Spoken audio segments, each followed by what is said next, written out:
Welcome back to Before the Bell, the breakdown show. This week, we're talking about Bellator 145 here on MMA Oddsbreaker.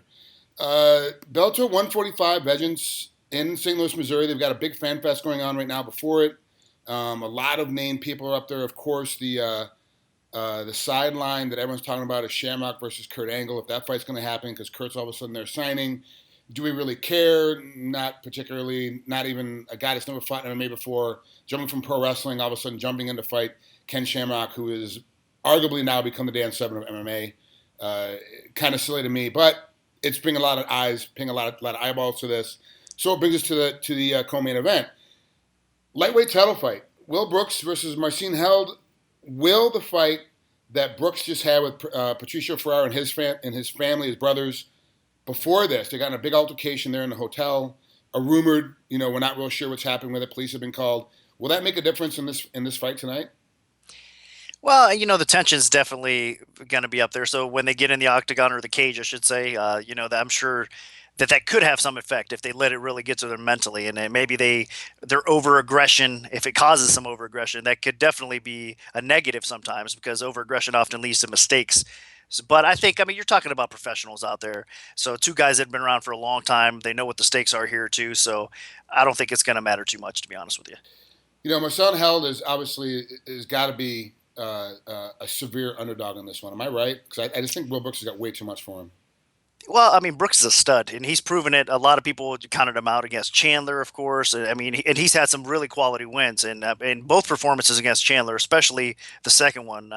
What can you say? A lot of people, it opened up some eyes, really. He's getting better. He has that wrestling background. Well, obviously, he's got a unique situation because he doesn't have that collegiate wrestling background that some of these other guys have. But in the cage, he uses his wrestling very effectively. His stand-up game's getting a little bit better. He's getting more confidence. He's just a hard guy to deal with. And I think his fight IQ is good enough that a guy like Held is probably not going to catch him. And the hard thing is about making a line against a gentleman like Marcin Held is he's so good at his submission game that he could really catch anybody at any time. You make one little mistake, you're done.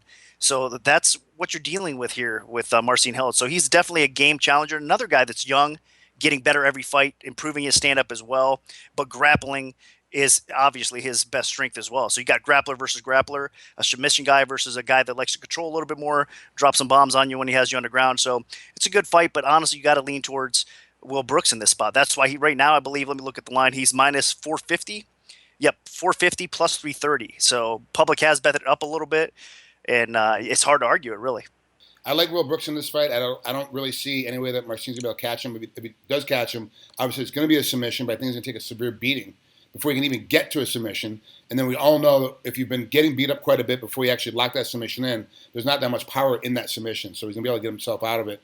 I really see Will Brooks win this pretty easily. But at this line, I don't see any value in me putting any money on it. So I'm going to kind of leave it alone. Is that right? That's about right because it is, you got to respect Marcin Held's submission game. Like I said, he's beaten a lot of guys. He's got decent wrestling and takedowns in his own right, but really it's up to Brooks to keep it upright. If he wants to keep it upright and just outpoint Held on the feet, he could probably do that. If he wants to take it down, he could probably do that as well. So you got to play with fire on the ground, but at the same time, I think again, compared to most people that Held has faced, I think that his fight IQ and his grappling solid enough that he could probably transition out of a bad spot. And then if he wants to keep the fight upright, keep it upright. So you're absolutely right. I think it's not really a dog or pass situation here, but you got to respect Held, and it's dangerous to lay that kind of juice where the number is right now. All right, moving on to the main event, Strauss versus Ferreira. And I got to be honest with you. I picked Strauss a little bit in this one, but I don't see a very significant edge. Is this fight a pick 'em? It is now. A very slight favorite. Pitbull opened, but honestly, it's one of those lines that I expected to kind of bounce back and forth, and that's exactly what it's doing. Right now, it's minus 115 either way, so it's exactly pick 'em. Earlier, it was actually Strauss the slight favorite, and I'm sure we're going to see Pitbull flipping back to the slight favorite as well. So we're going to see a lot of action on this fight. It's a great fight, and a lot of it is really the improvement of Strauss. Pitbull has had respect from the Bellator community, the Bellator fans, the Bellator bettors for a long time now. They know what they're getting. He is definitely one of the best featherweights in the world, and he has been for a long time. Underrated, really.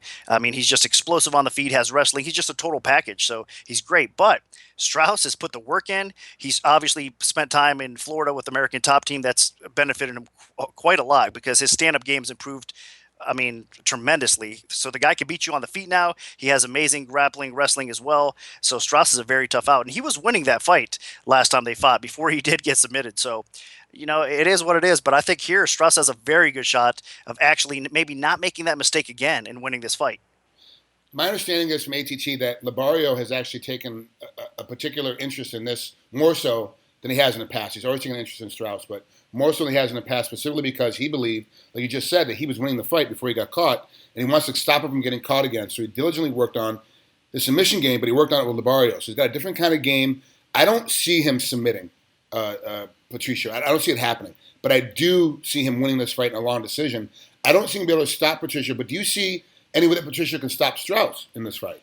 Absolutely. I mean, Pitbull, he has enough power really to knock anybody out. He's proven that time and time again. But you know what? He has been not the same. I mean, defensively, he's getting tagged a lot more. He doesn't look the same on the feet. I mean, his last few fights.